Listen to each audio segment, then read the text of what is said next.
Welcome back to Jega Vaishu channel. ரொம்ப நாள் கழிச்சு தான் நம்ம இந்த vlog ஸ்டார்ட் பண்ணியிருக்கோம். ரொம்ப நாள் கழிச்சு vlog போடுறோம். நிறைய பேர் பார்த்தீங்கன்னா எக்ஸ்போ பற்றின உங்களுடைய எக்ஸ்பீரியன்ஸ் எப்படிக்கா இருந்துச்சுன்னு சொல்லி எனக்கு முக்கால்வாசி கமெண்ட்ஸே எனக்கு அதான் வந்துச்சு. எப்படி பண்ணணும், ஏன் உடனே ஸ்டார்ட் பண்ணோம், எக்ஸ்போ அப்படின்னா என்னன்னே தெரியாமல் சிவனேன்னு கடந்தோம். சரி, ஓகே நம்மளும் பண்ணலாம் அப்படின்னு சொல்லி ஸ்டார்ட் பண்ணது தான் இந்த எக்ஸ்போ. அதுக்கு முன்னாடி நிறைய விஷயங்கள் இருக்குது, பட் வேணாம். எக்ஸ்போ பார்த்திங்கன்னா நானாச்சும் இதில் வந்து ஏதோ ஒரு சாரீ பற்றி ஒரு அனுபவம் இருக்குது. இவரெல்லாம் சுத்தமாக அதில் வந்து என்னென்னு கூட தெரியாமல் பிளாங்காக வந்து எனக்கு சப்போர்ட் பண்ண வந்தவர் தான் இவர். சொல்லப்போனால் இவங்க வந்து ட்ராவல்ஸ் தான் வச்சுருக்காங்க. ஸோ பார்த்திங்கன்னா அந்த ஒர்க்கு ஒரு பக்கம் போயிட்டு இருந்தாலும் இடையில வந்து நான் கொஞ்சம் இடையில இங்கே கிரெடிட்டில் வாங்கி போட்டுட்டேன். பொருள் வாங்கி போட்டதுக்கப்புறம் என்ன ஆயிடுச்சுன்னு பார்த்திங்கன்னா, நான் கொஞ்சம் இந்த இடையில ப்ராப்ளம்லாம் போயிட்டு இந்த டயத்தில் நான் கொஞ்சம் லாக் ஆகிட்டேன். அமௌண்ட் வைஸில் நான் கொஞ்சம் லாக் ஆகிட்டேன். ஆனால் சேல்ரி, வீட்டு வாடகை அது எல்லாமே கரெக்டாக பண்ணிடுவேன். மற்றபடி பொருள் எல்லாம் நம்ம கையில் இருக்குது. பட் நான் சேல்ஸ் பண்ண முடியல. அதிகமாக நான் இடையில வீடியோ கூட போட்டிருக்க மாட்டேன். ஸோ சேல்ஸ் பண்ணாமல் சாரீ எல்லாமே நம்மக்கிட்ட கொஞ்சம் ஸ்டாக் ஆகிடுச்சு. ஆனால் நான் வீடியோ போட்டால் எல்லாமே மூவ் ஆகிருக்கு. பட் நான் வீடியோ போடலை. வெப்சைட் ஓப்பன் பண்ணுறதுக்கும் அமௌண்ட் வைஸ் நான் கொடுத்துருந்தோம். ஸோ அவங்களும் பார்த்தீங்கன்னா லாஸ்ட் டைம் வந்து வெப்சைட்டும் ஓப்பன் பண்ணாமல் ஸ்டாப் அப்படி அப்படியே நிற்கிது. ஸோ இதுக்கடையில் வந்து இடையில வந்துட்டு ஒரு எக்ஸ்போ அப்படின்ற ஒரு விஷயம் சரி ஓகே பண்ணலாம் அப்படின்னு நமக்கு வந்து பிளாங்காக ஸ்டார்ட் பண்ணிட்டோம். ஏப்ரலுங்கிறேன் மார்ச் 1, 2ன்னு சொல்லிட்டு பிப்ரவரி மாதம் நாங்கள் அனௌன்ஸ்மெண்ட் பண்ணோம். உண்மையாகவே சொல்கிறேன், சீரியஸாக சொல்கிறோம், நாங்கள் ப்ரொமோஷன்ஸே நாங்கள் அதிகமாக பண்ணியிருக்க மாட்டோம். எக்ஸ்போ பற்றின ப்ரொமோஷன் ஒவ்வொருத்தரும் பார்த்திங்கன்னா இன்னும் 2 days தான் இருக்குது, 1 day தான் இருக்குது. நாளைக்கு அதுக்கு முன்னாடி பார்த்திங்கன்னா நிறைய டான்ஸ் அப்படி இப்படின்னு சொல்லி அது ஆர்ப்பாட்டம் அது அவங்கவுங்களுக்கு ஏற்றபடி அவங்க பண்ணுவாங்க. ஸோ எனக்கு அதெல்லாம் எனக்கு அப்படி தான் நம்ம பண்ணணும் அப்படின்னு இல்லை. நம்மளோட ஸ்டைல் நமக்கு ஒன்று இருக்கு இல்லையா. நம்ம வந்து எப்பயுமே நாங்கள் வந்து நான் அவங்களுக்கே தெரிஞ்சிருக்கோம் மேக்கப் அப்படின்ற விஷயத்துக்குள்ள நான் என்றைக்கே போகவே மாட்டேன். என்னங்கிற என்னடா சத்தமே வரலன்னு சொல்லி பார்த்தேன், வந்துடுச்சு. பார்த்திங்கன்னா நான் மட்டும் தான் பேசிக்கிட்டு இருக்கேன். கொஞ்சம் பேசுப்பா, எல்லாருக்கும் நன்றி சொல்லு. புரியல. எக்ஸ்போ பற்றின உன்னுடைய சில பல கருத்துக்கள் எப்படி இருந்துச்சு, இந்த எக்ஸ்போ நம்ம எப்படி பண்ணி முடிச்சிருக்கோம். எக்ஸ்போ எப்படி இருந்துச்சு, அதாவது வந்து சத்தமாக நம்மனால அந்த பசங்களை வச்சு பார்க்க முடியல, அவ்வளோதான் ஒன்று. மற்றபடியெல்லாம் அது ஆனால் அதெல்லாம் வச்சு பார்த்துருந்தோம் அப்படின்னா நமக்கு சூப்பராக இருந்திருக்கு. எல்லாரும் வந்து கம்ப்ளைண்ட் பண்ணாங்க. பட் என்ன பண்ணாங்க, எங்களுக்கு சேரீ காட்டலை.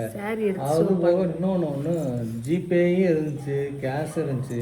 சில பேர் கிரெடிட் கார்டுக்கு வந்திருக்காங்க. கிரெடிட் கார்டு இருந்துச்சு. அந்த ஒருத்தவங்க கிரெடிட் கார்டு கொண்டாந்து நான் கண்டிப்பாக வாங்கியே போய் ஆகணும், என்ன பண்ணுறது அப்படின்னு சிங்கப்பூர்ல இருந்தவங்க என்ன பண்ணோம் அப்படின்னு ஒரு விஷயம் என்ன, நம்ம ஸ்டார்டிங்லேருந்தே பேசிடலாமா. நம்ம இடையில பிளாங்காக ஸ்டார்ட் பண்ணிட்டேன். நீ பார்த்திங்கன்னா நம்ம வந்து பிப்ரவரி மாதம் நாங்கள் ஸ்டார்ட் பண்ணோம் இல்லையா. ஆனால் பார்த்திங்கன்னா எங்ககிட்ட வந்து ஒர்க் பண்ணுற பர்சன் நாங்கள் எத்தனை பேர் தெரியுமா இருக்கோம்.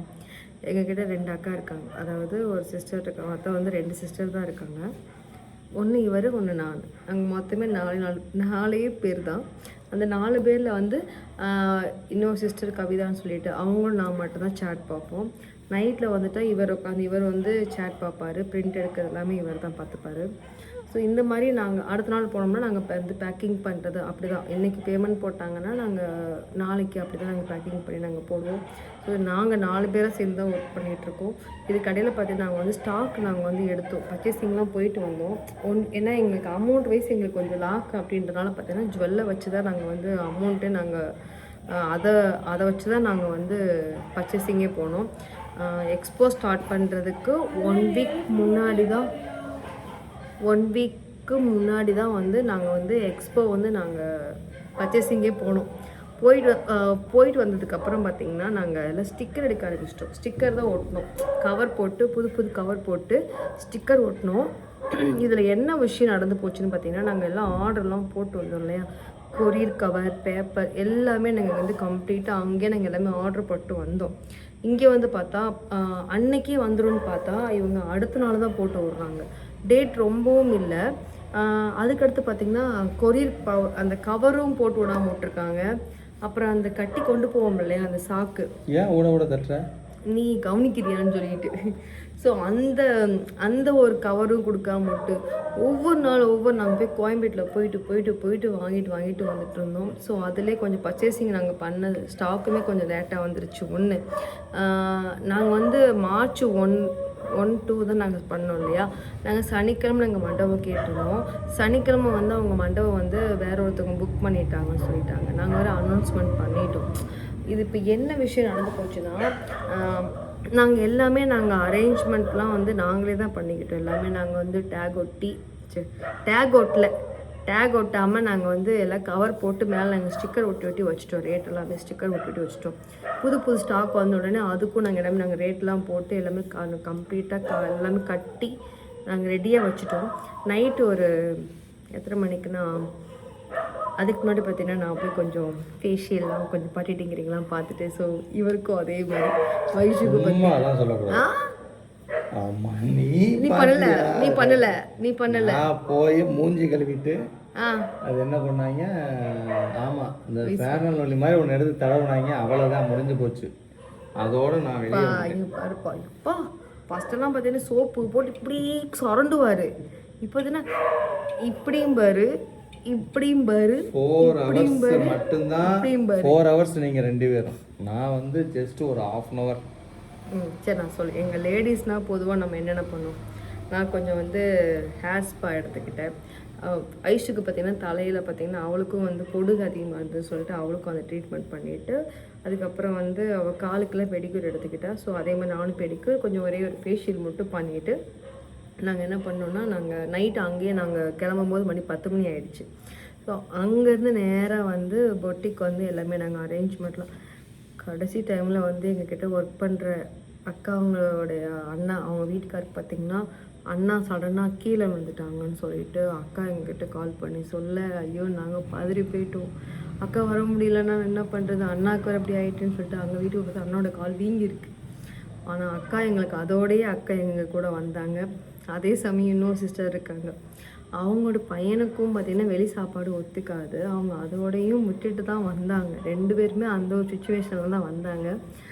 வந்து இந்த பொட்டிக்கில் வந்து எல்லாமே எடுத்து அரேஞ்ச் பண்ணிட்டு இருக்கும்போது நான் வீட்டுக்கு வந்து திங்ஸ் எல்லாமே எடுத்தெல்லாம் அரேஞ்ச் பண்ணிவிட்டு டக்குன்னு நாங்கள் கிளம்பி வந்து நாங்கள் வந்து அதாவது வண்டி பார்த்திங்கன்னா மொத்தம் 3 வண்டி. டக்குன்னு நீ கிளம்பல, கொண்டாந்து 1.5 மணி நேரம் உன்னை விட்டுட்டேன். நான் ரெடி ஆனதுக்கப்புறம் நான் நீ போயிட்டேன், நல்லா எடுத்து வைக்க வேணாமா ஆளப்பாரு.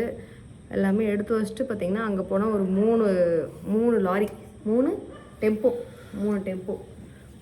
டெம்போ நிறைய, ஆமாம் 3 டெம்போ நிறையா நாங்கள் எல்லாமே ஏற்றிட்டு சாமியெலாம் கும்பிட்டுட்டு தேங்காயெல்லாம் சுற்றி உடச்சிட்டு சாமி கும்பிட்டு தான் அங்கேருந்து நாங்கள் கிளம்புனோம். கிளம்பி போயிட்டு இருக்கும்போது பார்த்திங்கன்னா அங்கே போனதுக்கப்புறம் அங்கே நைட்டு 1 மணிக்கு தான் வந்து எங்களுக்கு ஸ்டால் கொடுக்குறாங்க. அதாவது பிப்ரவரி 28 அன்றைக்கி தான் ஸ்டால் கொடுத்தாங்க. அதாவது அந்த ஹால் கொடுத்தாங்க. அதுக்கப்புறம் பார்த்திங்கன்னா அந்த ஸ்டால் போடுறவங்க வந்துட்டாங்க. அவங்க வந்து ஃபுல் அண்ட் ஃபுல்லாகவே வந்து எல்லாம் அவங்க ரெடி பண்ணிகிட்ருக்காங்க. அன்றைக்கி ஒரு ட்விஸ்ட்டு, நம்ம கையில் எனக்கு எவ்வளோப்பா இருந்துச்சு? 25 ரூபா. எல்லா செலவும் பண்ணினது போக ப்ராமிஸாக சொல்கிறோம், அன்றைக்கி வண்டிக்கு கூட கொடுக்க காசு இல்லைங்க. அந்த வந்து வண்டியை நிப்பாட்டினாங்கல்ல, வண்டிக்கு கூட கையில் காசு இல்லை. சுத்தமாக பிளாங்காக வெறும் 25 rupees தான் இருந்துச்சு எங்களுடைய அக்கௌண்ட்டில். எல்லாமே காலி, எல்லாமே செலவு. அதாவது மண்டபத்துக்கு கொடுத்துட்டோம், ஸ்டாலுக்கு கொடுத்துட்டோம், எல்லாத்துக்குமே கொடுத்து ஃபுல் அண்ட் ஃபுல்லாக வந்து ஜீரோவில் தான் உட்காந்து அந்த அன்றைக்கி நைட்டு. அப்புறம் காலையில் அவங்க திங்ஸ்லாம் இறக்கி போட்டதும் நாங்கள் அந்த ஸ்டால் போடுறாருல அந்த அண்ணாக்கிட்ட ஒரு 5000 ரூபா கடன் வாங்கினோம். 5000 ரூபா வாங்கி அந்த நைட்டில் அந்த டைமில் வந்து எங்களுக்கெல்லாம் இறக்கி போட்டு போனாங்க இல்லையா. ஸோ அவங்களுக்கு நாங்கள் காசை கொடுத்துட்டோம். அந்த 3 வண்டிக்காரங்களுக்கும் நாங்கள் காசை கொடுத்துட்டு அந்த கம்ப்ளீட்டாக முடிச்சுட்டு நாங்கள் என்ன பண்ணோன்னா, அந்த ஸ்டால் போடுறவங்க எங்களுக்கு காலையில் 4 மணிக்கு எங்களுக்கு அந்த ஸ்டால் போட்டு கொடுத்தாங்க. அக்கா அங்கே 2 பேர் தூங்க சொல்லிட்டோம், ஏன்னா அடுத்த நாள் ஃபுல்லாக அவங்க நிற்கணும்னு சொல்லிட்டு. நானும் இவருமா தான் வந்துட்டு இவர் என்னை போய் தூங்குன்னு சொல்லிட்டு அவர் ஒரு மாதிரி கோபமாக இருக்கார். போய் தூங்கணும் எப்படி போய் தூங்குறது? 2 பேரும் சேர்ந்து தான் வந்துட்டு அன்றைக்கி ஃபுல்லாக எங்கிட்ட மூஞ்சி காமிச்சிட்டு இருந்தார். எதுக்காக காமிச்சாருன்னு தெரியல. திங்ஸ் எல்லாம் வந்து எல்லாத்தையும் நாங்கள் என்ன பண்ணோம், ஒவ்வொரு ரேட்டு வரையே எப்படி அடுக்கி வைக்கணும்னு கூட தெரியலைங்க. அந்த ஸ்டால் வந்து எப்படி போடுவாங்கன்னு தெரியலைங்க. அந்த முன்னாடி பார்த்தீங்கன்னா அவங்க ஃபுல்லாக ஸ்டாலாக போட்டு போயிட்டாரு. திருப்பி நாங்கள் என்ன பண்ணோம், அப்புறம் எப்படி எல்லோரும் உள்ளார போய் எப்படி எடுப்பாங்க. அதுக்கப்புறம் தான் அந்த டேபிளாக அரேஞ்ச் பண்ண சொன்னோம். அப்புறம் 8:30 மணிக்கு நாங்கள் டேபிள் கொடுக்குன்னு சொல்லிட்டு போயிடாங்க. கரெக்டாக அந்த ஒரு ப்ராப்பராகவே இல்லை வச்சுக்கோங்களேன். சுத்தமாக பிளாங்காக ஸ்டார்ட் பண்ணது தான் இந்த எக்ஸ்போ. ஒரு பெரிய ஒரு எக்ஸ்பீரியன்ஸ் தான் இந்த ஒரு எக்ஸ்போ எங்களுக்கு. காலையில் வந்து ஒரு 5 மணிக்கிட்ட ஆயிடுச்சு. அப்போ தான் சொன்னோம், இப்போ கொஞ்ச நேரம் போய் தூங்கிடலாமா, ரொம்ப முடியல, கண்ணெல்லாம் எரியுது, போய் தூங்கலான்னு சொல்லி வேறு கூப்பிட்டேன். திருப்பி வந்துட்டு எப்போ ஜகாதில் அடி வைக்க போகிறோம், என்ன வேறு ஆப்ஷனே இல்லை. சரி 2 பேரும் போயிட்டு நாங்கள் ஒரு பொண்ணுகிட்ட அங்கே சொல்லி வச்சுருந்தோம். அந்த பொண்ணு பார்த்திங்கன்னா மொத்தம் 15 பொண்ணுங்க வருவாங்க அப்படின்னு சொல்லி அவங்க சொல்லியிருந்தாங்க. ஸோ அவங்கள மட்டுமே நான் முழுக்க நம்பி தான் நாங்கள் ஓகே வந்துடுவாங்க, பசங்க வந்துடுவாங்க அப்படின்னு சொல்லிட்டு தான் நாங்கள் நம்பிக்கையோடு போய் படுத்துட்டு ஒரு 6:30 மணிக்கு எழுந்திரிச்சிட்டு வெளியே வந்து நாங்கள் வந்து தூங்க வரும்போது 6:30 மணிக்கு டைம் வச்சுட்டு அக்காங்களை எழுப்பி விட்டோம். ஃபஸ்ட்டு போய் அவங்கள போய் எல்லாமே எடுத்து அரேஞ்ச் பண்ண சொல்லிட்டோம். அவங்க அரேஞ்ச் பண்ணிட்டு இருக்கும்போது நாங்கள் கொஞ்ச நேரம் தூங்கிட்டு எனக்கு தூக்கமே வரல. திரும்பி என்ன பண்ணோன்னா எல்லாருமே போயிட்டு எல்லாமே கவர் போட்டு எல்லாமே நாங்கள் எல்லாம் அடுக்கி வைக்க ஆரம்பிச்சிட்டோம். அப்புறம் எல்லோரும் ஒரு அக்கா காலை சீக்கிரமாக வந்துட்டாங்க. அவங்க தான் எங்களுக்கு ஃபஸ்ட்டு கஸ்டமர். வரும்போதே பார்த்து மாங்காடு கோயிலுக்கு போயிட்டு பிரசாதத்தோடு வந்தாங்க. இங்கே தான் வச்சுருந்த பிரசாதம் கூட தலுப்பா உள்ளியா பிரசாதத்தோடு வந்து ஃபஸ்ட்டு பர்ச்சேசிங்கே பார்த்திங்கன்னா 4000 ரூபாய்க்கு அவங்க தான் பர்ச்சேஸ் பண்ணாங்க. 4000 ரூபாய்க்கு பர்ச்சேஸ் பண்ண வயசு வச்சு தான் வாங்கினோம். நான் அப்போ குளிக்க போயிட்டேன். அந்த அக்கா வந்து ஆரம்பித்து வச்சுட்டு போனாங்க. அன்றைக்கி பார்த்திங்கன்னா 8 மணிக்கு நாங்கள் கால் பண்ணிகிட்டே இருக்கோம். அந்த பொண்ணுங்க வராங்க. அந்த 10 பொண்ணுங்க வரல. எப்படி இருக்கும் யோசிச்சு பாருங்கள். அரேஞ்ச்மெண்ட் பண்ணலை, பொண்ணுங்க வரல, கவுண்ட்டு ஃபுல்லாக ஃப்ரீயாக இருக்குது. கஸ்டமர் வர ஆரம்பிச்சிட்டாங்க. எல்லோரும் எங்கேன்னு என்னை கேட்குறாங்க. குளிச்சுட்டு ஓடி வந்து நிற்கிறேன், பிளாங்காக நிற்கிறேன், என்ன பண்ணுறதுனே தெரியல. அதுலேயும் நிறைய பேர் வர கூட்டம் வர ஆரம்பிச்சிருச்சு. சண்டே அதுவுமா நல்லா கூட்டம் வர ஆரம்பிச்சிருச்சு. பட் கவுண்டரில் வந்து சேலை எடுத்து ஷோ பண்ணுறதுக்கு ஆள் இல்லை. இப்படி தான் எங்களோட எக்ஸ்போ வந்து போயிட்டு இருந்தது. அதிலே வந்து சில பேர் வந்து கஸ்டமராக வந்தவங்க என்னோடைய அந்த ஒரு சுச்சுவேஷனை பார்த்துட்டு எனக்காக நின்று அந்தந்த கவுண்டரில் நின்று சேரீலாம் எடுத்து ஷோ பண்ணாங்க. அதெல்லாம் எங்களுக்கு ஒரு பெரிய ஹெல்ப்புங்க. எங்கெங்கேயோ இருந்தெல்லாம் வந்தாங்க. பொண்ணுங்கள்லாம் பார்த்திங்கன்னா காரைக்குடியிலேருந்து ஒரு அம்மா, வயசான அம்மா, அவங்க என்னோடய எக்ஸ்போ அந்த டேட் அவங்க ஞாபகம் வச்சுட்டு காரைக்குடியிலேருந்து கிளம்பி வந்து என்னப்பா ஒரு வயசான அம்மா வந்து எங்களை வந்து பார்த்துட்டு போனாங்க. அப்புறம் இன்னொரு சிஸ்டர் பார்த்திங்கன்னா சாமியோட என்ன சாமிப்பா இது திருப்பதியோட அந்த பாதம் இருக்கு இல்லைங்களா, பாதம் வந்து கொடுத்தாங்க. அப்புறம் ஒரு அம்மா திருச்செந்தூரோட அந்த ஒரு கோபுரம் இருக்கு இல்லைங்களா, அந்த எல்லாமே எனக்கு சாமியோட தான் வந்துச்சு. அப்புறம் ஒருத்தவங்க பார்த்தீங்கன்னா நம்மளுடைய இயேசுநாதர் அவருடைய ஒரு வசனம் வந்து எனக்கு ஒரு கிஃப்ட் பண்ணாங்க. அதுக்கப்புறம் வந்து ஒருத்தவங்க ஃப்ளவர் இது வந்து கிஃப்ட் பண்ணாங்க. அதுக்கப்புறம் வந்து பூவெல்லாம் எனக்கு வாங்கிட்டு வந்தாங்க. எங்கெங்கேயோ இருந்து பச்சை குழந்தையெல்லாம் தூக்கிட்டு ஒரு பொண்ணெல்லாம் வந்து தூத்துக்குடி 2 குழந்தைங்க, அதாவது 2 பொண்ணுங்க வந்து குழந்தைய தூக்கிட்டு வந்தாங்க. எங்கெங்கேயோ இருந்து பசங்களாம் வந்து அக்கா உங்களுக்காக வந்தோம். வயசு பொண்ணுங்க ஒரு பாப்பாலாம் எனக்கு முந்திரி பருப்பு ஒரு பேக்கெட்டே வாங்கிட்டு வந்தது. அப்புறம் 2-3 பொண்ணுங்க கிஃப்டெல்லாம் வாங்கிட்டு வந்தாங்க. எல்லாமே ஓப்பன் பண்ணாமல் எல்லாமே வச்சுருக்கோம். ஸோ எனக்காக வந்து ஒவ்வொருத்தருக்கும் நான் ரொம்ப நான் இந்த தருணத்தில் வந்து ரொம்ப ஒரு பெரிய நன்றி சொல்லிக்கணும். ஸோ உங்களெல்லாம் நான் சரியாக கவனிச்சேன்னு கூட தெரியல. பட் எனக்கு தெரிஞ்சு எல்லாரையும் நான் பார்த்தேன், பேசினேன் அப்படின்னு நினைக்கிறேன். சில அக்கா நாங்கள் வந்தோம், நீங்கள் அந்த சமயம் எங்கே போனீங்கன்னு தெரியலலாம் சொன்னாங்க. ஸோ இவ்வளோ பேர் வருவீங்கன்னு சத்தியமாக நான் எதிர்பார்க்கல. இதுலேயே வந்து இன்ஸ்பெக்டர் மேம் வந்திருந்தாங்க. அப்புறம் வந்து எந்த ஹெல்ப்னா எனக்கு வக்கீல் மேம் வந்திருந்தாங்க. ஒருத்தவங்க டாக்டர் அவங்க வந்திருந்தாங்க. எல்லாமே லேடிஸ். அவ்வளோ எனக்கு என் கூட நின்று கட்டி பிடிச்சி அழுகிறாங்க. சில பேர் யாரும் நீ என்ன வேணாலும் பேசட்டும், தனியாக இருந்து இவ்வளோ தூரம் கஷ்டப்பட்டு நீ வந்திருக்க, இன்னும் நீ வந்து லைஃப்பில் நீ எவ்வளோ உயரத்துக்கு போனாலும் நீ இந்த ஒரு இடத்துலேருந்து தான் வந்தோன்றதை மட்டும் நீ மறந்துடக்கூடாது. எப்பயுமே இதே மாதிரி இதுதான் நல்லா இருக்குது. மேக்கப் அது இதுன்னு பண்ணிவிட்டு நீ ஆடம்பரமாக இல்லாமல் நீ நார்மலாக ஒரு பொண்ணாக நம்ம வீட்டில் எப்படி இருப்பா அப்படி தான் நீ இருக்க பார்க்குறதுக்கு அப்படின்னு சொல்லி ஒவ்வொருத்தருடைய ஆசீர்வாதம்லாம் எனக்கு அங்கே பிளஸ்ஸிங் நிறைய இருந்துச்சு. நிறைய பொண்ணுங்களுக்கு வந்து சொன்னாங்க, நீங்கள் தாங்க எனக்கு ஒரு மோட்டிவேஷனே சொன்னாங்க. ஸோ லைஃப்பில் வந்து தனியாக இருந்து வரதெல்லாம் பெரிய விஷயங்க. அது வந்து சில பேருக்கு வந்து நல்ல ஒரு ஃபேமிலி அமைஞ்சவங்களுக்கு தெரியாது. நம்மளை மாதிரி சிங்கிளாக இருந்து கஷ்டப்பட்டு ஒவ்வொரு இடத்துலையும் ஒவ்வொரு பிரச்சனையும் ஃபேஸ் பண்ணி வரவங்களுக்கு தான் தெரியும் அதோடைய கஷ்டம். ஸோ அந்த ஒரு கஷ்டத்தை புரிஞ்சுக்கிட்ட ஒவ்வொருத்தரும் வந்து எனக்கு அவ்வளோ ஆதரவு கொடுத்துருக்காங்க. அக்கா எங்கள் வீட்டுக்கார பற்றி வெளியே தான் நிற்கிறாரு, அவர் சொல்லுவார், அந்த பொண்ணு அப்படி என்ன பண்ணிடுச்சு, நீ உனக்கு என்னப்போ தெரியும், நீ நில்லு, நான் போயிட்டு வரேன் ஜகாக்காக சொல்லிட்டு வந்து அப்படிலாம் வந்து எங்கிட்ட சாரீ வாங்கிட்டு போயிட்டு அவர் நின்றுருக்காரு, நான் கிளம்புறேன்னு சொல்லிட்டு அப்படிலாம் சொல்லல. எல்லோரும் ஓடினாங்க. நிறைய பேர் பார்த்தீங்கன்னா வீட்டுக்காரரோட அவங்க அப்படி என்ன அந்த பொண்ணு என்ன அப்படி பண்ணிடுச்சு என்னன்னு கேட்டால் உங்களுக்கு என்ன தெரியும், உங்களுக்கு என்ன தெரியும் அப்படின்னு சொல்லி ஹஸ்பண்ட்கிட்ட எனக்காக பேசிட்டு வந்த பொண்ணுங்களும் இங்கே அதிகம். யாருனே தெரியாமல் வந்து எங்களுக்கு வந்து சேல்ஸ் பண்ணி கொடுத்த ஒவ்வொரு பொண்ணுங்களாக இருக்கட்டும். அன்றைக்கி நைட்டு நாங்கள் எங்களுக்கு கணக்கெல்லாம் பார்த்து முடித்து உட்காந்து கணக்கு பார்த்துட்ருக்காரு, நான் உட்காந்துட்டு இருந்தேன். நாளைக்கு என்ன பண்ண போகிறோம், ஏன்னா எல்லாமே அந்த வீடியோ உங்களுக்கு காட்டுறேன். ஓப்பன் பண்ணி பொண்ணுங்களுக்கு எதுவுமே தெரியாமல் ஓப்பன் பண்ணி கவர்லேருந்து எல்லாம் வெளியே எடுத்து போட்டாங்க. கவரில் தான் நாங்கள் அந்த ரேட்லாம் இருந்தது எல்லாத்தையும் பிரித்து போட்டாங்க. கஸ்டமர் நம்ம சொல்கிறதுக்கு ஒன்றுமே இல்லைங்க. அவங்க என்ன பண்ணுவாங்க, கஸ்டமர் இப்போ நம்மளே ஒரு கடைக்கு போகிறோன்னா நம்ம சாரீ எடுத்து ஓப்பன் பண்ணி பார்ப்போம் இல்லையா. எனக்கு அந்த ஆங்கரிங் மாட்டாமல் விட்டுட்டோம். நிறைய பேர் வந்து மிரர்லாம் வைக்காமல் விட்டுட்டேங்கான்னு சொன்னாங்க. சில பேர் நிறையா மிஸ்டேக் இருந்துச்சு. ஸோ அதெல்லாமே நான் நெக்ஸ்ட் டைம் கண்டிப்பாக மாற்றிப்பேன்னு சொல்லி ஒவ்வொருத்தருக்கிட்டையும் நான் ரெக்வஸ்ட் பண்ணி தான் கேட்டுட்டு இருந்தேன். பரவாயில்லடா, இது வந்து ஃபஸ்ட்டு எக்ஸ்போ தானே, இதெல்லாம் உனக்கு ஒரு பெரிய ஒரு எக்ஸ்பீரியன்ஸ் தான், இதுக்கப்புறம் என்ன பண்ணணும்னு சொல்லி யோசி அப்படி நிறைய பேர் வந்து அதை வந்து பாசிட்டிவாக எடுத்துக்கிட்டாங்க. அதில் வந்து ஒரே ஒரு சிஸ்டர் மட்டும்தான் வந்துட்டு ஒரு ப்ராப்ளம் பண்ணாங்க. எப்படின்னா கவர், ஏன்னா இது எங்களுக்கு ஃபஸ்ட்டு எக்ஸ்போன்றனால பார்த்திங்கன்னா நாங்கள் என்னோடய நேம் போட்டு நான் பெரிய கவர் எதுவுமே அடிக்கலை. கட்டப்பையெல்லாம் கேட்டாங்க, கட்டப்பையில் எதுவுமே அடிக்கலை. தெரியப்பா ஃபஸ்ட்டு எக்ஸ்போ எப்படி நாங்கள் பண்ணுறதுனே தெரியாமல் பிளாங்காக ஸ்டார்ட் பண்ணதுனால நாங்கள் கவுண்டருமே கரெக்டாக நாங்கள் செட் பண்ண கிடையாது. எங்களுக்கு எப்படின்னா கரெக்டாக அந்த கியூஆர் கூட பார்த்திங்கன்னா நாங்கள் பிரிண்ட் எடுக்காமல் வந்துட்டோம். பிரிண்ட் எடுக்கலை. லேப்டாப்பில் இப்போ இந்த லேப்டாப்பில் தான் கியூஆர் வச்சு விட்ருந்தோம். அதுக்கப்புறம் பார்த்திங்கன்னா அந்த சவுண்டு பாக்ஸ் கூட இங்கே விட்டுட்டு வந்துட்டோம். இங்கே தான் இருந்துச்சு. ஹெச்டிஎஃப்சியோட சவுண்ட் பாக்ஸ் வந்து இங்கே வச்சுட்டு வந்துட்டோம். ஸோ எதுவுமே வந்து ப்ராப்பராகவே இல்லைங்க. ஏன்னா எல்லாமே எங்களுக்கு கடவுள் வந்து ஒவ்வொரு விஷயமே எங்களுக்கு பார்த்து தான் எங்களுக்கு பண்ண மாதிரி இருந்துச்சு. கவுண்டருமே செட் ஆகலை.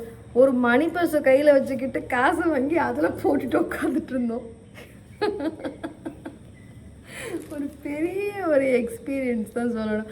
இதில் வந்து இவர் வந்து எல்லோரும் நினச்சாங்க மாஸ்க் போட்டு உட்காந்துரு. இவர் நார்மலாக தான் அங்கே எல்லா பக்கமும் இவர் இருந்துட்டு தான் இருந்தார். என் கூடவும் இருந்தார், அங்கேயும் உட்காந்து கவுண்டர்லேயும் உட்காந்துட்டு இருந்தார். அப்புறம் வயசு தான் கூட உட்காந்துட்டு இருந்தது. அது என்ன ஆயிடுச்சுன்னா தலைகளாக வந்து 9 வந்துன்னா பாப்பா 6ன்ற மாதிரி அமௌண்ட்டை மாற்றி வேற போட்டு பாதி பில்லு அப்படி தான் போயிடுச்சு. நிறையா குளறுபடி நடந்துச்சு. இருந்தாலும் கஸ்டமர் வந்து ஓகே நெக்ஸ்ட் டைம் நல்லா பண்ணுங்க, இதுவே ஓகே தான் அப்படின்னு சொல்லி அப்பா செம்ம கூட்டம். இன்றைக்கி நைட் உட்காந்து நான் ஒரே வீடியோ ஒன்று போட்டேன். எனக்கு இது எப்படி பண்ணுறதுன்னு தெரியல, ஏதோ சில தவறுகள் நடந்ததுன்னா கண்டிப்பாக என்ன மன்னிச்சிடுங்க, நெக்ஸ்ட் டைம் இந்த மாதிரி நடக்காமல் பார்த்துக்கிறேன். பட் எங்களுக்கு சேல்ஸ் உமன்ஸ் யாருமே இல்லை, யாராவது சப்போர்ட் பண்ண முடியல, சப்போர்ட் பண்ணுங்கன்ட்டு வீடியோ போட்டிருந்தேன்.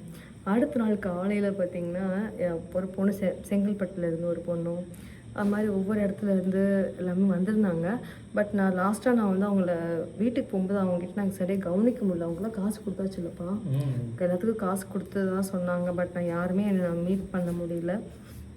ஏன்னா அவங்களாம் 8 மணிக்கு கிளம்பிட்டாங்க. நமக்கு ஆனால் கஸ்டமர் ஃபுல்லாக வந்து ஈவினிங் மேலே தான். அடுத்த நாள் நான் கூட மண்டே அன்னைக்கு அதிகமாக கஸ்டமர் வரமாட்டாங்கன்னு நினச்சோம். ஆனால் அன்றைக்குமே கஸ்டமர் வந்தாங்க. பட் ஷோ பண்ண முடியல. ஏன்னா வந்து புது பொண்ணுங்களாம் வந்துட்டாங்க இல்லையா, அவங்களுக்கு எல்லாமே ஓப்பன் பண்ணி சாரீ இருந்ததுனால வந்து ரேட்டு தெரியாமல் எல்லோரும் கவுண்டரில் கேட்டுக்கோங்கன்னு சொல்லிட்டாங்க. அப்போ வந்து ரேட்டு தெரியாமல் வந்து அப்போ எங்கள் வீட்டு பக்கத்தில் ஒரு சிஸ்டர் இருக்காங்க. அவங்க வந்து அந்த ஸ்டோன் சாரீஸில் எங்ககிட்ட வந்து ஒரு கவுண்டர்லேயே போட்டிருந்தோம். சாரீ ஃபஸ்ட்டு டே வந்து ஷோவே பண்ணாமே அந்த சாரீ அப்படியே இருந்துச்சுங்க. ஆனால் அந்த பொண்ணு அந்த கவுண்டரில் அந்த சாரியை ஃபுல்லாக சேல் பண்ணி கொடுத்துருச்சு. இந்த சாரியில் செம்ம ஃபாஸ்ட்டாக போயிடுச்சு. பட் இந்த சாரீ இப்போ இல்லை, அதை கேட்டு வந்துடாதீங்க. இதில் இப்போ கலர் தான் இருக்குது, இந்த கலர் இல்லை. ஸோ நாங்கள் கட்டியிருந்த சாரீ எல்லாமே நல்லா மூவ்மெண்ட் ஆச்சு. அப்போ வந்து நாங்கள் என்ன போட்டிருந்தோம்னா, நாங்கள் அந்த ஸ்டோன் சாரீஸ்ன்றதை நாங்கள் அதிகமாக போட்டிருந்தோம். காட்டன் சாரீஸ் நிறைய கொண்டு வந்திருந்தோம். ரொம்பவும் கம்மியான பட்ஜெட்லேயும் சாரீ போட்டிருந்தோம். அதுக்கப்புறம் வந்து சிங்கிள் கலரில் வந்து நாங்கள் சிவானி சாரீ வந்து பேபி பிங்க் கலர் இந்த டைம் கொண்டு வந்தோம். அதில் ஒரு ஆஃபரில் கொடுத்தேன். ஸோ நல்ல ஒரு சேல். அது 300 பீஸ் போட்டிருந்தோம். 300 பீஸில் இப்போ ஒரு 80 பீஸ் தான் இருக்கும் கையில் இருக்கும். இன்னைக்கு கூட வந்து எல்லோரும் மகளிர் தினத்துக்கெல்லாம் வந்து குரூப் சாரீலாம் வாங்கிட்டு போயிருக்காங்க. ஸோ அந்த மாதிரி நல்லாவே போயிட்டுருக்கு. அதனால நாங்கள் வந்து ஆன்லைன்லேயே நாங்கள் ஆர்டர்ஸ் எடுக்கவே இல்லை. நாங்கள் அந்த ஒரு 1 வீக் ஃபுல்லாகவே நாங்கள் ஆன்லைன் கஸ்டமருக்கு நாங்கள் ரிப்ளையே பண்ணலை. ஸோ நீங்கள் ஆன்லைனில் யாராச்சும் நீங்கள் பேமெண்ட் போட்டிருந்தீங்கன்னா ப்ளீஸ் பயப்படாதீங்க. நாங்கள் இன்றைக்கி தான் வந்து எல்லாமே எடுத்து அரேஞ்ச்மெண்ட்லாம் முடிச்சுட்டு இன்னையிலிருந்து தான் நாங்கள் சேட் பார்த்துட்ருக்கோம். ஸோ உங்களுக்கு எவ்வளோ சீக்கிரமாக வந்து ரிப்ளை பண்ண முடியுமோ எல்லாத்துக்கும் ரிப்ளை பண்ணிவிடுவோம், பயப்படாதீங்க. லாஸ்ட் வீக் எல்லாத்துக்கும் சாரீ போட்டுட்டோம். அந்த ப்ரீ புக்கிங் எடுத்த சாரீக்கு மட்டும்தான் நாங்கள் போடாமல் இருக்கோம். அந்த சாரீ இன்னும் கைக்கு வரல. வந்ததுக்கப்புறம் அந்த சாரீ நாங்கள் எல்லாத்துக்கும் நாங்கள் அனுப்பி விட்டுருவோம். சரிங்களா, டோன்ட் வரி, யாரும் பயப்படாதீங்க. அப்புறம் பார்த்திங்கன்னா அன்றைக்கி அடுத்த நாள் வந்து எல்லோரும் வந்து சேல்ஸ்லாம் எங்களுக்கு யாரோ வந்தாங்க. வந்துட்டு அவங்க பாட்டு எனக்கு யாரோ வந்து சேல் பண்ணாங்கன்னு தெரியல. ஆனால் ஓகே. ஆனால் எங்களுக்கு என்ன ஒரு வருத்தம்னா வந்த கஸ்டமருக்கு சரியாக நாங்கள் சாரீ எடுத்து ஷோ பண்ண முடியல. இதுதான் எங்களுடைய பெரிய வருத்தம். ஆனால் நான் கரெக்டாக வந்து ஒரு செட்டப்னால் இப்படி தான் இருக்கணும், எக்ஸ்போனா இப்படி தான் இருக்கணும்னு சொல்லி தெரிஞ்ச ஒரு நபரை வச்சு நான் கரெக்டாக மூவ் பண்ணி நாங்கள் கொண்டு போயிருந்தோம். அப்படின்னா எங்களுடைய சாரீ நாங்கள் வந்து 3 வண்டி பிடிச்சி போயிருந்தோம். அந்த ஒரு 3 வண்டியில் வந்து ஒரு வண்டி வீட்டுக்கு வந்துருச்சு. ஒரு வண்டி ஸ்டாக்கு வந்துச்சு அப்படின்னு நம்ம போகும்போது பண்டலாக அடிக்க போனோம். வரும்போது குப்பை மாதிரி நாங்கள் உள்ளே போட்டு வந்தனால எங்களுக்கு யாருமே இல்லை. நைட்டில் நாங்கள் மட்டும்தான் ஏற்றோம். அன்றைக்கி நைட்டு அக்காங்க எல்லாரும் வீட்டுக்கு நாங்கள், ஏன்னா அண்ணாவுக்கு உடம்பு சரியில்லை. அப்போ அவங்களும் ஒரு டைமில் அழுத ஆரம்பிச்சிட்டாங்க. அப்புறம் இன்னொரு சிஸ்டரோடைய தம்பி பார்த்தீங்கன்னா அவனுக்கு உடம்பு சரியில்லை, பையனுக்கு உடம்பு சரியில்லை. தம்பி வந்து ஹாஸ்பிட்டல் கூட்டிகிட்டு போகணும்னு சொல்லிட்டு அவங்களுக்கும் மனசு இல்லாமல் அவங்க டக்கு நாங்கள் கிளம்புங்க அப்படின்ட்டோம். 10 மணிக்கெலாம் கிளம்ப சொல்லிட்டோம். அதுக்கப்புறம் நானும் இவரும் மட்டும் தான் இருந்தோம். மண்டபம் வந்து ஸ்டால் பிரிக்கிறதுக்கு ஆள் வந்துட்டாங்க. நானும் இவரும் கார்மேகம் வந்திருந்தார். பெரிய லாஸ்ட்டாக வந்திருந்தார். பட் அவர்கிட்ட லாஸ்ட்டாக நான் பேச முடியாமல் ஆயிடுச்சு. லாஸ்ட் வரைக்கும் எங்கள் கூடவே இருந்து எங்களுக்கு பண்டில் எல்லாமே எங்களுக்கு வண்டியில் ஏற்றுறதுக்கு சப்போர்ட் பண்ணார். அதுக்கப்புறம் எங்களை பார்த்துட்டு அந்த மண்டபத்தில் அந்த ஐயா வந்துட்டு மேலே ஹிந்திக்கார பசங்களாம் இருக்காங்கன்னு சொல்லிட்டு அவங்களுக்கு கீழே வர வளைச்சு அப்புறம் அவங்க வந்து எல்லாமே ஏற்றி கொடுத்தாங்க. டோட்டலாக பிளாங்க் ஆகி உட்காந்த டயத்தில் வந்து எங்களுக்கு ஃபஸ்ட்டு டே இருந்த சேல்ஸ் விட எங்களுக்கு 2வது நாள் ரொம்பவும் கம்மி தான். எங்களுக்கு அதில் பாதி கூட இல்லை. 2வது நாள் சேல்ஸ் ஆகிருக்கும். நமக்கு நல்லா ஆகலை அப்படின்னா அந்த சேரீ வந்து இப்போ வந்து 699 சேரீ வந்து 1300 கிடந்துச்சு. 1300 வந்து எல்லாரும் ஒவ்வொரு சேரீ தூக்கிட்டு வந்து சிஸ்டர் இதோடைய ப்ளவுஸ் எங்கே இருக்குது பாருங்கள் சிஸ்டர், இதோட ப்ளவுஸ் எங்கே கேட்கும்போதெல்லாம் கஷ்டமாக இருக்குது. ஐயோ நான் சேலை பார்த்துலாம் நான் ஒன்று செட்டாக கொண்டு வந்தேன். சரி ப்ளவுஸ் ஒரு பக்கம் ஏதோ ஒரு கவுண்டரில் கிடக்குது, இதோடைய ப்ளவுஸ் ஒரு பக்கம் கிடக்குது, எல்லாம் அங்கங்கே கிடக்குதுங்க. ஏன்னா கஸ்டமர் என்ன பண்ணுறாங்கன்னா இங்கேருந்து தூக்கிட்டு போயிட்டு அடுத்த கவுண்டரில் போட்டு போயிடுறாங்க. சரவணா ஸ்டோர் மாதிரி பண்ணிட்டாங்க. இப்போ அங்கே கூட இப்போ பார்த்திங்கன்னா இப்போ அங்கங்கே வந்துட்டு நாங்கள் இதெல்லாம் வந்து இப்போ எப்படி சொல்கிறது ஒன்றுமே புரியல. ஸோ எல்லாமே பிளாங்காக தான் எங்களுக்கு முடிஞ்சிச்சு. ஃபஸ்ட்டு டே விட செகண்ட் டே சூப்பராக போயிருந்துருக்கும். பட் என்ன ரீசனால் போகலைன்னா எங்களுடைய மிஸ்டேக். கரெக்டாக எடுத்து ஷோ பண்ணுற கால் இல்லாமல் கஸ்டமர் பாவம் நின்றுட்டே இருந்து போயிட்டாங்க. சில பேர் வந்து புரிஞ்சுக்கிட்டாங்க, அவங்களே போய் கூட எடுத்துகிட்டு வந்து அவங்களே கவுண்டரில் கொடுத்து புக் பண்ணாங்க. காட்டன் சாரீஸ்லாம் செம்ம மூவிங்கில் போயிருந்துச்சு. நான் கட்டியிருந்தேன் அன்றைக்கி அந்த கலர் சாரியில் சூப்பராக மூவ் ஆகிடுச்சு. கிட்டத்தட்ட ஒரு நல்ல சேலே எனக்கு எடுத்தோம். ஓகே தான், ஓகே. ஃபஸ்ட் எக்ஸ்போ வந்து ஒரு பெரிய ஒரு எக்ஸ்பீரியன்ஸோட ஒரு நல்ல சேல் தான் எனக்கு கொடுத்தது. இருந்தாலும் அந்த ஒரு வண்டியோட அப்படியே அந்த ஸ்டாக்கை நான் திருப்பி கொண்டு வந்ததுக்கான ரீசன் என்னென்னா சரியாக நாங்கள் எடுத்து ஷோவை மட்டும் கரெக்டாக பண்ணியிருந்தோம்னா அந்த 2 நாள் சேல்ன்றது சூப்பராக போயிருந்துருக்கும். எங்களுடைய வண்டி வீட்டுக்கு வந்திருக்கு. அது ஃபுல்லாக அங்கேயும் முடிச்சுட்டு வந்திருப்போம். ஸோ அந்தளவுக்கு இருந்துச்சு. ஸோ நெக்ஸ்ட்டு வந்து எங்களுக்கு என்னென்னா இவர் இன்றைக்கி சொன்ன விஷயம் என்னென்னா நம்ம அடுத்த எக்ஸ்போ போடல. நான் சொன்னேன் கொஞ்சம் டைம் எடுத்துக்கலாம், இல்லை நெக்ஸ்ட் எக்ஸ்போ போடணும். எதுக்காகப்பா? இல்லைப்பா நம்ம நிறைய பேத்துக்கு வந்து நம்மளை நம்பி வந்தாங்க, நம்ம கரெக்டாக ப்ராப்பராக அவங்க நம்ம சாரீ நம்ம ஷோ பண்ண முடியல. பட் நம்ம வந்து அவங்க எல்லாருக்கும் நம்ம வந்து ஷோ பண்ணணும். அவங்களுக்கு கரெக்டாக நம்ம வந்து அவங்க எல்லாருக்கும் நம்மளுடைய சாரீஸ் எல்லாம் நம்ம ஷோ பண்ணி கரெக்டாக நம்ம ஆர்கனைஸ் பண்ணி நம்ம கொண்டு போகணும். இப்போ யாராச்சும் நீங்கள் புதுசாக எக்ஸ்போ போடுறீங்கன்னா ப்ளீஸ் அதெல்லாமே தெரிஞ்சுக்கிட்டு ப்ராப்பராக பண்ணுங்கள். தனிப்பட்ட முறையில் நம்ம கொஞ்சம் பதட்டம்லாம் இருக்கும், எனக்கு நிறையவே இருந்துச்சு. இருந்தாலும் நீங்கள்லாம் எனக்கு பண்ண ஒரு ஆதரவுக்கு ரொம்ப ரொம்ப நன்றி. எனக்காக வந்து சப்போர்ட் பண்ண ஒவ்வொரு டீமுக்கும் ரொம்ப ரொம்ப நன்றி. இன்னொன்று பார்த்தீங்கன்னா கேமராமேன் நான் அரேஞ்ச் பண்ணவே இல்லை. லாஸ்ட் டைம் எனக்கு ஒரு சிஸ்டர் வந்து எனக்கு ஒரு 2 hours 3 hours தான் பழக்கம். அவங்க மூலிமா அவங்க ஹஸ்பண்டும் வந்திருந்தார். நான் எதிர்பார்க்கவே இல்லை. சடனாக வந்து அவரே என்னோடய வீடியோஸ்லாம் எனக்கு ஷோ பண்ணி அவரே எடுத்து போஸ்ட் பண்ணி வீடியோ பார்க்க பக்காவாக இருந்துச்சு. யார் நீ அப்படின்ற மாதிரி இருந்துச்சு. லாஸ்ட் டைம் வந்து எனக்கு அவங்க ஒரு பெரிய ஒரு சப்போர்ட் பண்ணாங்க. எங்கள் சிஸ்டராக இருக்கட்டும், இது மாதிரி கேமராமேன் தம்பியாக இருக்கட்டும், அவங்களுடைய ஃபேமிலியாக இருக்கட்டும், அதையும் மீறி வந்து எங்களுக்கு வந்து ஒர்க் பண்ண பசங்களாக இருக்கட்டும், யாருனையும் தெரியாமல் வந்து கஸ்டமராக வந்து எங்களுக்கு ஒர்க் பண்ணவங்களாக இருக்கட்டும், இந்த ஸ்டால் போட்டவங்களாக இருக்கட்டும், அதுக்கு கொடுத்த மண்டபமாக இருக்கட்டும், வந்த கஸ்டமர், அதாவது உங்களுக்கும் என்னுடைய பெரிய நன்றி சொல்லிக்கிறோம். ஸோ நெக்ஸ்ட்டு எக்ஸ்போ பார்த்தீங்கன்னா சீக்கிரத்துலேயே போட்டுருவோம், அதுவும் இந்த ஒரு மந்த்லேயே போட்டுருவோம். நம்ம அது சென்னையில் தான். சென்னையில் எங்கே அப்படின்றத மட்டும் நான் உங்களுக்கு நெக்ஸ்ட் வீடியோவில் கண்டிப்பாக சொல்கிறோம். அடுத்தும் பார்த்திங்கன்னா நம்ம ரொம்ப பட்ஜெட்குள்ளே சாரீஸ் தான் கொண்டு வர போகிறோம். லாஸ்ட் டைம் போட்ட மாதிரி தான் இன்னும் பட்ஜெட்குள்ளே எவ்வளோ சாரீஸ் கொண்டு வர முடியுமோ கொண்டு வர போகிறோம். ஸோ சீக்கிரமாக எல்லோரும் வெயிட் பண்ணதுக்கு எனக்கு ஆல்வேஸ் வெயிட்டிங், சீக்கிரம் போடுங்கன்னு சொல்லி சில பேர் கமெண்ட் பண்ணியிருந்தீங்க. ஸோ கண்டிப்பாக சீக்கிரத்தில் போட்டுருவோம். இதெல்லாம் வந்து நான் தனியாக என்னால் முடியும்னு வச்சுருந்தேன்னா கண்டிப்பாக முடிஞ்சிருக்குமான்னு கேட்டிங்கன்னா ஒரு சில விஷயங்கள் முடியும், ஒரு சில விஷயங்கள் முடியாது. பட் இவர் இருக்கிற அந்த ஒரு ஒரு ஒரு சப்போர்ட்னால மட்டும்தான் இந்த ஒரு எக்ஸ்போ நாங்கள் கொண்டு வந்தோம். ஏன்னா எனக்கு இவ்வளோ தைரியமாக கேட்டிங்கன்னா கிடையாது, குத்திடுவேன். அவர் வந்து நான் இருக்கேன், பார்த்துக்கலாம், எவ்வளவோ பார்த்துட்டோம், இதை பார்த்துக்க மாட்டோமோ, பண்ணிடலாம். லாஸ்ட்டில் வந்து இன்னைக்கு என்ன டேட்டு அப்படின்னு சொல்லும்போது பக்குன்னு ஆயிட்டு இருக்கு. ஸோ அந்த மாதிரிலாம் எங்களுக்கு ஒரு பெரிய ஒரு எக்ஸ்பீரியன்ஸ்லாம் அது செம்ம எக்ஸ்பீரியன்ஸுங்க. நாங்களே எங்கள் வீட்டில் ஒரு ஃபங்க்ஷன் கூட நாளாக பெரிய பெரிய ஃபங்க்ஷனுக்கெல்லாம் பார்த்திங்கன்னா ஒரு சமையல் கூட பார்த்திங்கன்னா எவ்வளோ பேரை பார்த்தோம், அப்போ நிறைய பேருங்க, அவ்வளோ பேரை பார்த்தோம், சின்னவங்க பெரியவங்க. என்கிட்ட அவ்வளோ பேர் ஒரு ஃபோட்டோ ஜெகா உன்னைய நான் பார்க்க தான் வந்தேன்ட்டு ஹக் பண்ணி முத்தம்லாம் கொடுக்குறாங்க, ஃபோட்டோ எடுக்கிறாங்க. போட மாட்டேன், எனக்கு செல்ஃபி மட்டும் கொடுங்க. இவர்கிட்டே வந்துட்டு அண்ணா நான் உங்களை வீடியோவில் காட்ட மாட்டேன், செல்ஃபி எடுத்துக்கிறேன்.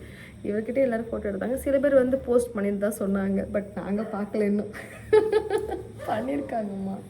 அதை நீ ஏமா இதில் சொல்கிற?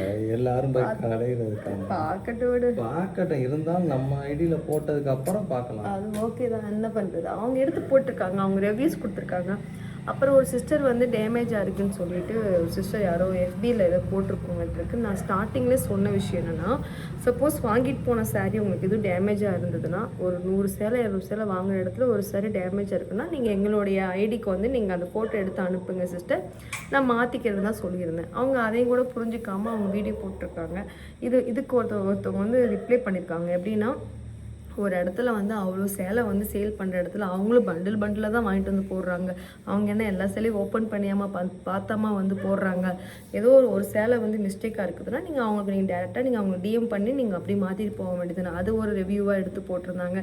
சில பேர் நல்ல கமெண்ட்ஸ்லாம் இருந்துச்சு, நல்லா வந்துட்டு சாரீஸ்லாம் சூப்பராக இருந்துச்சு, அஃபோர்டபுளாக இருந்துச்சு, ரொம்ப கம்மியான விலையில் இருந்துச்சுன்னு சிலரோடைய நான் அப்பவும் கேட்டிருந்தேன், உங்களுடைய பதிவு வந்து தப்பாக இருந்தாலும் சரி கரெக்டாக இருந்தாலும் சரி எதுவாலும் நீங்கள் சொல்லுங்கள், நான் கண்டிப்பாக நான் மாற்றிக்கிறேன், நெக்ஸ்ட் டைம் வந்து கண்டிப்பாக எல்லாமே சரி பண்ணிக்கிறோம் அப்படின்னு தான் நாங்கள் சொல்லியிருந்தோம். ஸோ இந்த ஒரு ஃபஸ்ட்டு எக்ஸ்போன்றது எங்களுக்கு ஒரு பெரிய ஒரு எக்ஸ்பீரியன்ஸாக இருந்தாலும் அதாவது எல்லாமே கற்றுக்கணும் இல்லைங்களா. ஸோ கற்றுக்கிட்டோம். நெக்ஸ்ட் எக்ஸ்போ பார்த்திங்கன்னா சூப்பராக பண்ண போகிறோம். ஸோ அது நம்ம சென்னையில் தான், வேறு எங்கேயும் இல்லை, நம்ம சென்னையில் தான். அது எங்கே அப்படின்றத மட்டும் நாங்கள் நெக்ஸ்ட் வீடியோவில் கண்டிப்பாக சொல்லுவோம். ஸோ இதுதான் இப்போ எங்களுடைய கரண்ட் சுச்சுவேஷன் இதுதான். ஸோ நாளையிலேருந்து எங்களுக்கு பொட்டிக்லேயும் ஒர்க்கு எங்களுக்கு கரெக்டாக இருக்கும், கரெக்டாக இதுக்கப்புறம் வந்து பொட்டிக்கில் வந்து பொட்டிக் அஃபிஷியலில் வந்து வீடியோ கண்டினியூஸ்டாக வரும். ஸோ வெயிட் பண்ணுங்கள். அப்புறம் என்னம்மா வேறு ஒட்டி தான் தூங்கிடலாம் போய். நன்றி சொல்லுப்பா எல்லாருக்கும். அதுதான் சொல்லிட்டேனே, எல்லாருக்கும் உண்மையிலே ரொம்ப தேங்க்ஸ். நாங்கள் எதிர்பார்க்காத ஒரு அளவுக்கு எங்களுக்கு பெரிய ஒரு விஷயம் இல்லைப்பா. வெளியூர்லலாம் இருந்து வந்திருந்தாங்க, கிஃப்ட்ஸ்லாம் நிறைய கொடுத்தாங்க, இதெல்லாம் நான் எதிர்பார்க்கல. அதாவது வந்து சில பேர் வந்து கேமராமேனை என் ஃபோட்டோ எடுத்துகிட்டு போயிட்டு இவங்க தான் அவங்க ஹஸ்பண்டா அப்படிங்கிற மாதிரி. அவங்க வந்து என் தம்பி தான், தெரிஞ்ச தம்பி. ஸோ நீங்கள் எல்லோரும் வந்து அவங்கள மென்ஷன் பண்ணி தான் எல்லோரும் டேக் பண்ணி போட்டிருக்கீங்க. ஏன்னா தம்பியை போட்டிருக்காங்க, உள்ளே இருந்து வீடியோ தான் எடுத்துக்கிட்டு இருந்தாப்புல. தம்பிக்கு வந்து கேமராமேன் தம்பி வந்து யாரும் தப்பாக புரிஞ்சுக்கிட்டு இருக்கீங்க, அவர் கிடையாது, அது அவர் தம்பி. அவர் வந்து நமக்கு ஹெல்ப் பண்ணுறதுக்கு வந்தவர், அவ்வளோதான், வேற ஒன்றும் கிடையாது. அவர் அதை அப்படி பேசக்கூடாது, அவங்களுக்கு ஒரு ஃபேமிலி இருக்குது. ஸோ பார்த்து அப்புறம் வந்து நம்ம நெகட்டிவ் நிறைய எது வேணாலும் இருக்கட்டும், நம்ம அதை வந்து கண்டுக்காமல் நம்ம வந்து அடுத்தடுத்து நான் மூவ் ஆன் பண்ணிட்டு தான் இருக்க போகிறேன். ஸோ நெகட்டிவ் கமெண்ட்ஸ் எவ்வளோ வந்தாலும் சரி, அது கண்டிப்பாக வந்து ஒரு நாள் வந்து எவ்வளோ தூரத்துக்கு வந்தாலுமே நம்ம கமெண்ட்ஸ்ன்றது வரதான் செய்யும். யாருனாலும் வழக்கமாக நல்லவங்க எல்லாம் போடுற மெசேஜ் அதுவும் வந்துச்சு, சும்மாவே இருக்கிறவங்களும் போடுற மெசேஜும் வந்துச்சு, எல்லாமே தான் வந்துச்சு. எல்லாத்தையும் பார்த்துக்கிட்டு இருக்க முடியுமா? இந்த கவர் எல்லாம் பார்த்தீங்கன்னா கவர் வச்சு ஒரு சிஸ்டர் ப்ராப்ளம் பண்ண பார்த்தாங்க. ஆனால் அடுத்து வந்து நெக்ஸ்ட் டைம் வந்து இப்படியும் எக்ஸ்போ இருந்துச்சா அப்படிங்கிற மாதிரி தான் நான் கொண்டு வர போகிறேன். இப்போவுமே பார்த்தீங்கன்னா எல்லாருமே இல்லை எல்லாமே ஒரு மேக்கப் கிடையாது, நேச்சுரலாக இருந்தீங்க, ஒரு ஒரு ஆடம்பரம் கிடையாது. மேக்கப் கிடையாதுன்னு ஜெகா சொல்லுது. ஒன்றும் பிரச்சனை கிடையாது, அதுக்கு டயம் இல்லை எங்களுக்கு இல்லை அப்படின்னா. என்னைக்காச்சும் இன்னைக்கு இதே தான் எங்கள் சிஸ்டர் கேட்டாங்க. அவங்க என்னைக்காச்சும் இங்கே பொட்டிக் வரும்போது மேக்கப் பண்ணி வந்திருக்கா, இப்போ கூட எதுவுமே கிடையாது. இப்போ சமைச்சு முடிச்சுட்டு வந்து உட்காந்துருக்கேன். ஏன் அந்த சேலை இன்னும் மாத்தல, இந்த விளாக் எடுக்கிறமேன்ட்டு இருக்காங்க. கையோட வந்து வீட்டில் சமைச்சு முடிச்சு சாப்பிட்டுட்டு வந்து உட்காந்துருக்கேன். நான் அவ்வளோ டயர்டாக உட்காந்துருக்கேன். டைம் இல்லையா ஆளப்பாரு. நான் என்னைக்கு இங்கே மேக்கப் போட்டு நீங்கள் பார்த்துருக்கீங்களா? அப்படியே எங்க புட்டிக்கு வந்தீங்கன்னா வெளியில ஒரு போட்டோ ஒன்று இருக்கும். அது வந்து ஒரே ஒரு நாள் வந்து 5 ரூபாவும் 5 ரூபா திருநாளும் திருட்டு தான், 500 ரூபா திருநாள் திருட்டு தான். ஒரு நாள் போட்டாலும் மேக்கப் தான், பல நாள் போட்டாலும் மேக்கப் தான். மேக்கப் தான். இப்போ நீ உண்மையா மனசாச்சு தொட்டு சொல்லுப்பா, நான் மேக்கப் டெய்லியுமா போடலாம்ப்பா. அதுக்கு உனக்கு நேரம் இல்லை. டெய்லியுமே உனக்கு நேரம் கிடையாது. டெய்லியுமே நேரம் இல்லை. அப்போ தெரிஞ்சுக்கோங்க நான் எப்பவுமே மேக்கப் போட மாட்டேன்னு சொல்லிட்டு. ஆனால் எனக்கும் ஆசையாக இருக்கும், பட் என் ஃபேஸ் வந்து லுக்கே மாற்றி விட்டுரும். ஆமாம் அந்த அப்புறம் அதெல்லாம் எடுத்து அப்பிக்கிட்டு தான் இருக்காங்க, அதெல்லாம் வேற விஷயம். எங்கள் சன்ஸ்க்ரீன் போடுறத சொல்லிட்டு இருக்காருங்க. மாய்ஸ்சரைசரும் சன்ஸ்க்ரீன் மெயினாக போட்டு தானேங்க ஆகணும். லிப்ஸ்டிக் கூட போட விட மாட்டார். லிப் பாம் மட்டும் தான் போட்டுட்ருக்கேன், எதையுமே போட விடுறதில்ல. அப்புறம் நிறைய சாரீஸ் ஆஃபரில் கொடுத்தோம். சரிங்க, ஓகே. நம்ம நெக்ஸ்ட்டு எக்ஸ்போவை பற்றி எல்லோரும் கேட்டீங்க, இந்த எக்ஸ்பீரியன்ஸ் எப்படிக்கா இருந்துச்சுன்னு கேட்டீங்க. சூப்பரான எக்ஸ்பீரியன்ஸ். அதே மாதிரி நீங்கள் ஒவ்வொரு பிஸ்னஸ் பண்ணுறோம். அதில் வந்து நம்மக்கிட்ட வந்து ஒரு சிஸ்டர் வந்து ஃப்ளவர் ஸ்டால் போட்டிருந்தாங்க. அவங்களுக்கு நாங்கள் 1 டே தான் கொடுத்தோம். அவங்க நெக்ஸ்ட் டேவும் கேட்டாங்க. ஸோ அப்போ நம்ம அவங்களுக்கு அலோவ் பண்ணோம். அப்புறம் வந்து நம்மக்கிட்ட பர்ச்சேஸ் பண்ணுறவங்களுக்கு பார்த்திங்கன்னா மெஹந்தி வந்துட்டு நாங்கள் ஃப்ரீ மெஹந்தி, அதை கூட வீடியோ கூட போடலாமா, அதையும் கூட வந்து நம்ம பண்ணியிருந்தோங்க. அதுக்கப்புறம் பார்த்திங்கன்னா குலுக்கல் முறையில் வந்து நம்ம வந்து கிஃப்ட் கொடுக்கறத சொல்லியிருந்தோம். அது நாளைக்கு கண்டிப்பாக அனௌன்ஸ்மெண்ட் பண்ணிடுவோம். அதுக்கப்புறம் என்னப்பா இன்னொன்று பார்த்தீங்கன்னா ப்ரொமோஷனே அதிகமாக பண்ணாமல் இந்த எக்ஸ்போ பண்ணியிருக்கேன். நாளைக்கு எக்ஸ்போனா இன்றைக்கி நான் வீடியோ கூட போட கிடையாது. எல்லோரும் என்னன்னாக்கா அப்டேட் இல்லாமல் வீடியோ போடாமல் இருக்காங்க, இன்னும் எந்த ஸ்டோரியும் காணோம், என்ன அப்டேட்டில் இருக்கிறாங்கன்னு சொல்லிட்டு ஒவ்வொருத்தருக்கும் பயமாக இருந்திருக்காங்க. நான் மதியம் வரைக்கும் நான் வீடியோவே போடலைங்க. மதியத்துக்கு மேலே தான் தம்பி வந்தார், வீடியோ எடுத்து அதுக்கப்புறம் தான் போஸ்ட் பண்ணவே ஆரம்பித்தோம். ஸோ அந்த மாதிரி அப்டேட்டே இல்லாமல் நமக்குலாம் வந்துடுவாங்கன்னு நினச்சேன். எனக்கு வந்த கஸ்டமர்லாம் அவ்வளோ பேர் வந்தாங்கங்க. ஐயோ எப்படி சொல்கிறதுனே தெரில, அவ்வளோ பேர் வந்தாங்க. அவ்வளோ பேருக்கும் நான் கரெக்டாக ரெஸ்பான்ஸ் பண்ணி, நாங்கள் ரெஸ்பான்ஸுன்றது சாரீ எடுத்து நாங்கள் ஷோ பண்ணியிருந்தோன்னா எங்கள் சாரியோட குவாலிட்டிக்கு எல்லாமே பிச்சுக்கிட்டு போயிருக்கும். ரேட்டும் ரொம்ப ரொம்ப கம்மியான விலையில் போட்டிருந்தோம். குவாலிட்டியே சூப்பராக இருந்துச்சு. ஒரு சில சேரில் தூக்கி இருந்த ப்ளவுஸ் இல்லை மேம், எங்கே இருக்குது அப்படிலாம் கேட்கும்போது, இப்போ நாங்கள் இன்றைக்கெல்லாம் கொண்டு வந்து எல்லாம் வீட்டுக்கு இங்கே பொட்டிக்கில் போட்டு 2 நாள் லீவ் விட்டோம். பொட்டிக்கை இன்றைக்கி அக்காங்களாம் ஓப்பன் பண்ணி இந்த சேரீ தான் ஜெகா அப்பப்போ தேடி கேட்டுகிட்டே இருந்தாங்க. நாங்கள் உள்ளேருந்து எடுத்து கொடுக்க முடியாமல் போயிடுச்சு, நம்ம சேலை இப்படி விற்க முடியாமல் போயிடுச்சேன்னு சொல்லி புலம்புறாங்க. அக்கா என்ன ஒரு வாரம் வெயிட் பண்ணுக்கா, அடுத்த எக்ஸ்போ போட்டுக்கலாம்னு சொல்லிட்டு. நீ எல்லாமே ப்ராப்பராக அரேஞ்ச் பண்ணாமல் நீ எக்ஸ்போ போடாத அப்படின்ட்டு அவங்க அழுக ஆரம்பிக்கிறாங்க. ப்ராப்பராக பண்ணிடலாங்க்கா இந்த டைம், நெக்ஸ்ட் டைம் வந்து சூப்பராக பண்ணுறோங்க்கா அப்படின்னு சொல்லியிருக்கோம். ஸோ அடுத்த ப்ளாகில் உங்களை மீண்டும் சந்திக்கிறேன். இதோட நான் ஜெகா வைஷு பொட்டிக்கோட அஃபிஷியலோட அந்த ஒரு ஏன் புலம்புற, தூக்கம் வந்துருச்சுன்னா வா போவோம். தூக்கம் வந்துருச்சு, உளறேன், இப்போ தூங்க போகிறோம். ஓகேங்க, பாய்ங்க. அப்புறம் வந்து இவனோட ஃபேஸை வந்து காட்ட மாட்டேறீங்க. என்னங்க இது ஏன் பண்ணி தான் காட்டிடேன்ப்பா ஃபேஸை. அடுத்த எக்ஸ்போவில் வந்து கண்டிப்பாக நாங்கள் நம்ம 2 நாங்கள் சேர்ந்து தான் இருப்போம். ஸோ கண்டிப்பாக அந்த எக்ஸ்போலே சேர்ந்தாங்க இருந்தோம். இந்த எக்ஸ்போவில் நாங்கள் சேர்ந்து தான் 2 பேர் கரெக்டாக பிடிச்சிட்டாங்க. ஏன்னா அவர் கூட இருந்தேன், கரெக்டாக நீ என் கூட இருந்ததும் இல்லாமல் அங்கே நான் உட்காந்துருந்தேன் போக வர இந்த இது சேரீயெல்லாம் பற்றி பேசும்போது எல்லாருமே வந்து கண்டுபிடிச்சிட்டாங்க இவர் தான் அப்படின்னு. ஸோ யாரும் அவ்வளோவா எடுத்திருக்காங்க, நிறைய பேர் பிக்சர் எடுத்திருக்காங்க. பட் ஆனால் இன்னும் யாரும் வெளியே விடலை. வெளியே விடுறதுனால என்ன நடக்க போகுது? ஒன்றும் நடக்க போகிறதுனா நானாக தான் இருப்பேன். அதாவது வந்துட்டு அவங்க ஒய்ஃப் வந்து பார்த்துருவாங்க. எல்லாம் எல்லாம் தெரிஞ்ச மாதிரிக்கு தேவையில்லாமல் பேசிகிட்டு இருக்கணும் சரிங்களா. இன்னும் வந்து அவங்க பற்றி எந்த வித அப்டேட் நான் பண்ணவே கிடையாது. அதை விட்டு போட்டு பொண்டாட்டினா நான் தான் பொண்டாட்டி சரிங்களா. அதை விட்டு போட்டு அவங்க பொண்டாட்டி பார்த்துட்டா என்ன பண்ணுறது? அதனால தான் பயந்து போய் கிடக்குறேன். ஏன் அந்த வாய்ஸ் தெரியாதா? இந்த கரகரன்னு இந்த வாய்ஸ் தெரியாதா? பேசுகிற வாய்ஸு அவங்க ஊரில் இருக்கிறவங்களுக்கு தெரியாதா? என்னங்க பேசுகிறீங்க? கொஞ்சமாச்சும் வந்து வாழ்த்துங்க. ஒரு பொண்ணு வந்து கஷ்டப்பட்டுச்சு, இன்றைக்கி நல்லா இருக்குது, ஏதோ ஒரு லைஃப்பில் போய் வாழ ஆசைப்படுது, வாழ்த்துங்க. அந்த வாழ்த்துறதுக்கு மனசு இல்லையா? அப்படியே போங்க. போட்டு வன்மத்தை வந்து கக்குறீங்க அப்பா. இருந்தாலும் எனிவே தேங்க்யூ. நல்ல நல்ல கமெண்ட்ஸை மட்டும் ஏற்றுக்கிறோம். ஸோ நிறைய பேர் வாழ்த்துக்கள் சொல்லியிருக்கிறீங்க. சீக்கிரம் மேரேஜ் பண்ணுங்க சொல்லிட்டு இருக்கீங்க. எவ்வளோ சீக்கிரம் அப்படின்னா நாங்கள் சொல்லப்போனால் இந்த எக்ஸ்போ முடிஞ்சதும் மேரேஜ் தான் நினச்சிட்டு இருந்தோம். பட் இந்த இன்னொரு எக்ஸ்போவாம், அந்த எக்ஸ்போ முடிக்கிட்டு இருக்கு. அடுத்து இன்னொரு எக்ஸ்போ வெளுத்து முடியும்னு. இந்த எக்ஸ்போ முடிஞ்ச உடனே நெக்ஸ்ட் அடுத்து இந்த மந்த்லேயே மேரேஜ் முடிஞ்சிடும். ஸோ ஆல்மோஸ்ட் எல்லாமே வந்து நல்லபடியாக நடந்துகிட்ருக்கு. ஸோ தேங்க்யூங்க, தேங்க்யூ. தொடர்ந்து சப்போர்ட் பண்ணுங்கள். அடுத்து நம்ம எங்கே எக்ஸ்போ பண்ண போகிறோம் அப்படின்றத கண்டிப்பாக உங்களுக்கு எதனா டவுட் இருந்தாலும் நீங்கள் கமெண்ட்டில் கேளுங்க. எனக்கு தெரிஞ்சதை கண்டிப்பாக உங்களுக்கு ஷேர் பண்ணுறேன். தேங்க்யூ, பாய்.